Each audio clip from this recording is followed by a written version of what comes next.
చూడు ఎంత జీగంటే మాను ముదురు చూడు ఎంతలా ఉందో, ఇంతలా చెక్కలు తెగతాయి. అది ఒకటే ₹1,00,000 అమ్ముతుంది. అసలు అప్పుడు మన దేశంలో ఫస్ట్ అందరు తాడి చెట్లు వేసేసారు. ఈ తాడి చెట్లన్నీ ఇప్పుడు పుట్టి బయటకు వస్తారు. ఆ తాడి చెట్లు వేసినప్పుడే కానీ టేక్ చెట్లు వేసింటే ఒక చెట్టు అమ్ముకుంటే చాలు ఈరోజు 10 లక్షలు ఇచ్చింది. మైసూరు మహారాజా అతను ముస్లిం అతను బాగా అన్ని దేశాలు తిరిగి గంధపు చెట్లు వేయించాడు. సమృద్ధిగా గంధపు చెట్లు వచ్చేసింది అక్కడ మైసూరులో.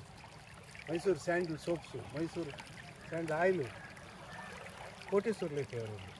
వాళ్ళు వేసింది అక్కడ వేశారు మైసూరులో. దేశం అంతా సప్లై పోతుంది, వేసింది ప్రపంచం మొత్తం పోతుంది.